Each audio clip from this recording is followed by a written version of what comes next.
gente, eu sou Helene Ciprim, vamos continuar com Cartas de Cristo. Então, a última parte que eu li, da última vez, né, que a gente estava falando da Quaresma, principalmente da Sexta-feira Santa, mas ele vai começar a carta assim, ainda estamos na 3. Muitos acontecimentos de grande significado espiritual ocorreram justamente antes da minha morte. Eles são exemplos magníficos das grandes leis cósmicas em ação dentro de sua dimensão de existência. Agora estou lhe dando uma breve narrativa desses acontecimentos importantes. Meu propósito é o de iluminar completamente sua mente e dar conhecimento mais além de qualquer conhecimento recebido por qualquer outra pessoa em seu universo. Quando comecei a preparar os meus discípulos para a minha morte, que se aproximava, tive uma tarefa terrivelmente difícil. Custava muito a eles conter o choque e o assombro. Pensar que eu seria crucificado como um criminoso comum era repugnante, inexprimível, e além disso não queriam me perder de vista. Tinham-os chamado para seguir-me e abandonar suas vidas, as quais tinham sido bastante prósperas. Tinham abandonado suas famílias e seus lares para refazer suas vidas ao meu lado e de meu trabalho. Tinham se orgulhado de meu caminhar pelas cidades. Tinham estado dispostos a juntar-se a mim e eram conhecidos como meus discípulos, apesar da rejeição e a dura crítica dos líderes religiosos. E mais ainda, amavam-me e respeitavam-me tanto pela forma como eu vivia, meus próprios ensinamentos, como pela maneira como curava tantas pessoas, com compaixão e pelo consolo que trazia às vidas desventuradas. Acreditavam verdadeiramente que eu era o Filho de Deus. Como o Filho de Deus podia acabar na cruz? Perguntavam-se. Aumentava o espanto com cada pergunta. Era impensável. Sentiam que um tremendo vazio se abria diante de suas vidas. Uma enorme cratera na terra onde pisavam e uma vasta extensão de instabilidade e de falta de propósito dentro deles mesmos. Não se atreviam a contemplar a minha futura crucificação, da qual eu falava. Tal acontecimento destruiria tudo aquilo em que tinham acreditado com todo o seu coração. Desta maneira, meus discípulos resistiam muito fortemente ao que eu tentava dizer e afirmavam repetidamente que tal coisa nunca poderia ocorrer. Agi com firmeza contra suas teimosas negativas e finalmente sentiram-se obrigados a silenciar seus argumentos e a aparentemente aceitar que tal coisa poderia ser possível. Disse a eles que depois da minha morte me veriam de novo e que esperava que continuassem o trabalho que eu tinha começado. A dor e as discussões que eu tinha provocado entre meus discípulos também me afetaram profundamente. Não era tarefa fácil ir a Jerusalém, onde o meu destino me esperava. Acima de tudo, perguntava-me se estaria à altura daquela grande desafio para a resistência. Seria capaz de transcender a condição física e entrar no Pai Consciência Universal e ali ficar até morrer? Às vezes eu me sentia profundamente assustado diante do Calvário, mas não me atrevia a revelar esse temor aos meus discípulos. Assim comecei minha última viagem em direção a Jerusalém, com grande confusão de sentimentos. Por um lado, estava cansado de curar, falar e ensinar as pessoas que me escutavam boquiabertos e não tinham nenhuma real compreensão do que eu tentava dizer.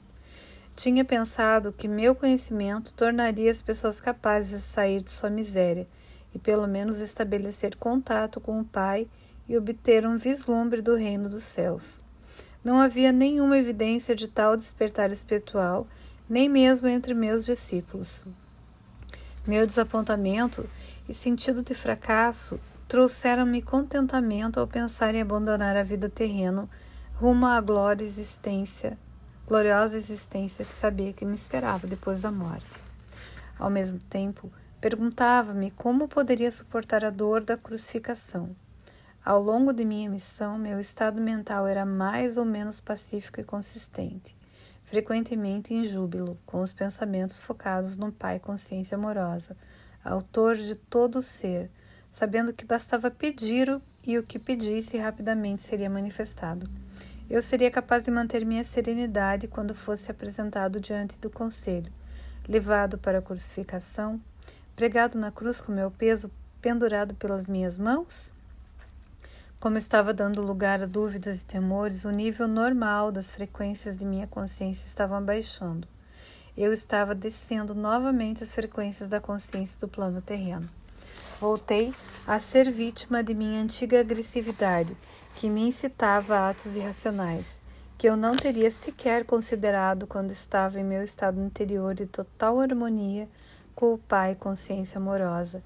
Minhas dúvidas e conflitos se exteriorizavam em minha vida como emoções e impulsos humanos que eram opostos à lei cósmica do amor. Primeiro aconteceu o episódio da figueira. Tinha fome e fui em direção à árvore, não esperando verdadeiramente encontrar frutas, porque não era estação de figos. Ao ver que a busca era infrutífera, amaldiçoei a figueira. 24 horas depois, ela tinha murchado até as raízes. Foi uma experiência chocante. Era a primeira vez que minhas palavras tinham causado dano a algo. Contudo, mostrou claramente a meus discípulos o poder do pensamento para o bem ou para o mal. Demonstrou que quanto mais espiritualmente evoluída é uma pessoa, maior é o impacto de suas palavras no meio ambiente. Aproveitei a oportunidade para explicar aos meus discípulos que eu tinha me comportado de maneira irrefletida, como o faz a maioria dos homens e mulheres, que, tendo grandes expectativas, não consegue o que quer. Essas pessoas costumam reagir com raiva, lágrimas e até com palavras fortes que podem ou não significar um desejar mal ou maldizer a pessoa que tenha negado o que eles desejavam. Eles já tinham visto por eles mesmos o que a minha maldição tinha causado à figueira. Agora, deveriam compreender que, tendo uma forte convicção, poderia ser concedido a eles qualquer coisa que pudessem desejar ou imaginar, mas também deveriam estar constantemente conscientes de sua própria condição mental e emocional. Não deveriam guardar rancor dos outros, mas sim perdoar rapidamente. Do contrário, poderiam causar muito mal àqueles com quem estivessem ressentidos, e isso seria devolvido a eles no devido tempo, como a colheita do que semearam. E mais ainda, tal como é a semeadura, assim é a colheita. Saiba que o que eu tinha causado à figueira inevitavelmente retornaria para mim de uma maneira ou outra. Então, levei os meus discípulos para o templo. Muitos anos tinham se passado desde que eu tinha estado lá e sabia que minha visita serviria para desencadear os acontecimentos que levariam à minha crucificação. Algumas pessoas me reconheceram e comecei a ensinar em resposta a seus pedidos. Foram se juntando mais pessoas e os agiotas se amontoaram, começando a reclamar. Seus gritos e queixas barulhentos interromperam a linha de meu pensamento enquanto ensinava. De repente, a cólera tomou conta de mim. Havia ali pessoas sérias que me rodeavam e desejavam ouvir palavras de vida, as quais em breve não poderia mais pronunciar. E ali estavam mercadores que viviam vendendo animais para os sacrifícios, que não beneficiavam ninguém. Aqueles homens somente traziam dívidas e miséria às pessoas. Senti o sangue subir minha cabeça. Empurrei as mesas espalhando dinheiro e expulsei do templo os homens de coração duro. Então, houve uma tremenda comoção de gritos e lamentações. Alguns brigavam para apanhar o dinheiro. Os mercadores amaldiçoaram-me, chamando de malvado, dizendo que eu fazia o trabalho de Beelzebul e outros 1000 demônios. Os sacerdotes, os fariseus e todas as pessoas que valorizavam os sacrifícios do templo vieram correndo para averiguar a causa do barulho e da confusão. Ouviram a história dos mercadores e se sentiram tão ofendidos com meus atos que se lançaram aos gritos em condenações e lamentos para impressionar os sacerdotes, cada um protestando mais alto do que seu vizinho, demonstrando seu horror pelo que eu tinha feito. Nunca antes tinha se visto tal coisa no templo. Até mesmo aqueles que antes tinham me escutado estavam incomodados pela minha obstinação e se perguntavam que tipo de homem eu poderia ser. Estavam juntos vendo os acontecimentos quando os sacerdotes e fariseus se aproximaram e os convenceram de que eu tentava destruir tudo aquilo no que acreditavam, pregando um Deus falso totalmente contrário a qualquer coisa que tinha ouvido falar nas sinagogas. Os sacerdotes passaram a eles a sua própria raiva ultrajada e convenceram-nos de que meu pecado também os contaminaria, se continuassem a dar ouvidos às minhas loucuras. A gente vai continuar isso na próxima carta, porque tem muita coisa ainda. Então vejam só o que a cólera é capaz. Então, gente, é mais fácil perdoar. Se alguém te faz alguma coisa, perdoa rápido. Não condena ninguém.